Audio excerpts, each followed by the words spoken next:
अस्सलामुअलैकुम दोस्तों, उम्मीद है कि आप सब खैरियत से होंगे। आजकल औरंगज़ेब रहमतुल्लाह अलैह को लेकर एक ज़ेर बहस बन चुका है। आज हर जगह, हर टीवी चैनल और हर डिबेट में वही औरंगज़ेब रहमतुल्लाह अलैह के बारे में चर्चाएं चल रही है।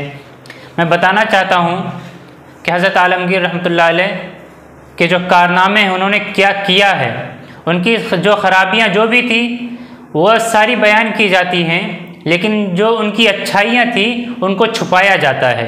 हज़रत औरंगज़ेब आलमगीर रहमतुल्लाह अलैह जब सल्तनत को संभाला उन्होंने, जब हुकूमत को संभाला उन्होंने, तो उन्होंने सबसे पहले क्या क्या काम किया उन्होंने, वो किसी ने नहीं बताया और ना किसी ने बताने की कोशिश की। उनकी जो ख़राबियाँ थी उनको ही बढ़ चढ़ के बयान किया जा रहा है। और मैं बताऊंगा भी आगे चलकर कि वो ख़राबियाँ क्या थी जिसको ख़राब कहकर ख़राब बनाकर उसे बताया जा रहा है। मैं वो सब बताऊंगा आपको इंशाअल्लाह। उन्होंने जब हुकूमत संभाली तो सबसे पहले जितनी भी ख़राबियाँ थी हिंदुस्तान के अंदर, उसे सुधारने की कोशिश की उन्होंने शराब बंद किया, उन्होंने जुआ को बंद किया और उन्होंने जो है भंग की जो खेती होती थी उसे बंद किया है।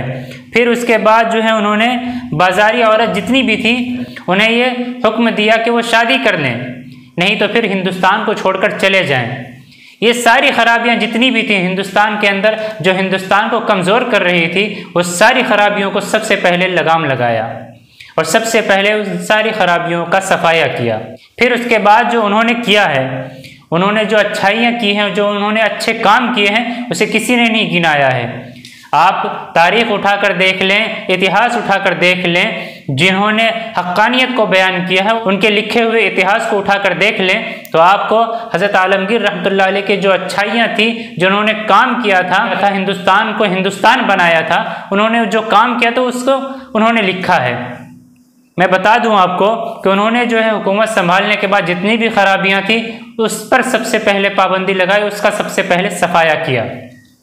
फिर उसके बाद जो है उन्होंने जो अच्छे काम किए हैं, उन्होंने क्या किया, सबसे पहले हुकूमत संभालने के बाद उन्होंने जो है रास्तों पर मंजिलें बना दी, सराय बनाए, गरीबों के लिए रहने सहने का ठिकाना बनाया, उन्होंने माजूरों के लिए रहने सहने का ठिकाना बनाया, उन्होंने अस्पताल बनाए, उन्होंने जो है अस्पताल बनाए। फिर उसके बाद मस्जिदों में ज़मीनें दी, उन्होंने मस्जिदों में मंदिरों में ज़मीनें दी उन्होंने। आज जो बताया जा रहा है उनके बारे में, वो मंदिरों के सबसे बड़े दुश्मन थे और हिंदुओं के सबसे बड़े दुश्मन थे। वो मंदिरों को देख नहीं सकते थे। आपको मैं बता दूं कि मंदिरों में उन्होंने जितना दान किया मेरे ख्याल से किसी ने ना किया होगा, उनसे पहले जिनकी भी हुकूमत थी उन्होंने नहीं किया था। इन्होंने मंदिरों को भी तोड़ा है, बिल्कुल तोड़ा है उन्होंने, लेकिन उसकी वजह थी, उस वजह को कोई नहीं बयान करता है। मैं आगे इंशाल्लाह बताऊंगा, सारी बातें बताऊंगा जो मैंने पढ़ा है इतिहास से या तारीख़ से, जो मुझे पढ़ने को मिला है मैं वही बयान करूंगा इंशाल्लाह, और कुछ भी आमेज़िश नहीं होगी इसमें। उन्होंने जो है सबसे पहले इन सब कामों को किया। अब जो है मंदिरों को तोड़ने का या हिंदुओं को मारने का या उनके साथ जो है बस सलूकी करने का जो तारीख़ बताया जा रहा है, ये सब के सब जो है अंग्रेज़ों का काम किया हुआ है। क्योंकि अंग्रेज़ उनके जाने के बाद अंग्रेज़ यहाँ हुकूमत करना चाहते थे और उन्हें ये पता था कि हिंदुस्तान के अंदर सबसे बड़ी ताकत है तो वह हिंदू मुस्लिम इत्तिहाद की ताकत है। उस इत्तिहाद को तोड़ने की हत्तल इम्कान कोशिश की उन्होंने, हर मुमकिन कोशिशें की उन्होंने, जहाँ तक उनसे हो सकता था उन्होंने हिंदू मुसलमान के अंदर फूट डालने की कोशिश की। फिर उन्होंने क्या किया, बड़ी चालाकी के साथ जितने भी तवारीख़ थे, जितने भी इतिहास थे मुसलमानों के, उनको सबसे ज़्यादा बुरा करके दिखाने की कोशिश की उन्होंने तारीख़ लिखवाए, इतिहास लिखवाए, तो उन सारी चीज़ों को लिखवाया जो उन्होंने किया भी नहीं था, और जो किया था उसकी वजह को छुपाकर उन्होंने बयान करने की कोशिश की।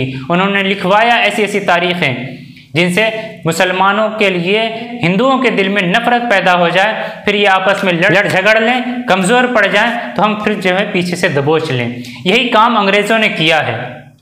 अंग्रेज़ों ने सारे इतिहास को बदल दिया, उन्होंने सारे इतिहास को बदलने की कोशिश की, तारीख़ को बदलने की कोशिश की। तो नतीजा ये हुआ हमारे हिंदू भाइयों के अंदर, उनके दिलों में मुसलमानों के प्रति इतनी ज़्यादा नफरत हो गई, इतनी ज़्यादा नफरत हो गई कि जिसे बयान नहीं किया जा सकता है। और वही काम को अंजाम दे रहे हैं आजकल के कुछ लोग। मैं बता दूं आपको कि ये इन अंग्रेज़ों ने जो साजिशें, जो खिलवाड़ किया हिंदुस्तान के अंदर, शायद कि किसी ने किया हो। हिंदुस्तान को साजिशों से इतना ज़्यादा कमज़ोर कर दिया था कि जिसका कोई जवाब नहीं। फिर जाकर जो है उन्होंने हिंदुस्तान पर कब्ज़ा कर लिया। लेकिन अल्लाह का शुक्र हुआ कि फिर हिंदू, मुसलमान और जितने भी मज़ाहिब थे सब ने इत्तिहाद किया और सब मुत्तहिद होकर फिर उन गोरे चट्टों को जो धूल चटाकर भगाया है। और तारीख़ इसकी गवाह है, तारीख़ गवाह है कि किस तरह से उन्हें दुम बुरीदा करके भगाया गया था। इसलिए मेरे तमाम दोस्तों से, मेरे तमाम हिंदू भाइयों से गुजारिश है, हमारे लिए इतनी ज़्यादा नफरत आप अपने दिल में ना रखें। आप हमारे तारीख़ को पढ़ें, हिंदुस्तान के इतिहास को पढ़ें, तो आपको पता चलेगा कि हमारा क्या रोल था और आपका क्या रोल था, और हम दोनों का रोल मिलकर हिंदुस्तान को कैसे आज़ाद कराया था। एक बात बता दूं मैं, जो कौम अपनी तारीख़ और अपना इतिहास भूल जाती है फिर उसका दुनिया से सफाया होने में चंद लम्हा भी नहीं लगता है। और मैं गुजारिश करूंगा इस वीडियो को इतना ज़्यादा शेयर करें कि उन तक बात पहुँचे, और जो मुसलमानों के प्रति नफरत पैदा कर रहे हैं उन तक मेरी ये बात पहुँचे। और भी बातें हैं जो मैं पूरी वीडियो में नहीं बता सकता, और अगली वीडियो में इंशाल्लाह ज़रूर मैं बताऊंगा वो सारी बातें। अगर आप मेरे YouTube चैनल पे हैं तो उसे सब्सक्राइब कर दें, और अगर आप मेरे Facebook पेज पे हैं तो उसे फॉलो कर दें, और इस वीडियो को शेयर और लाइक ज़रूर करें।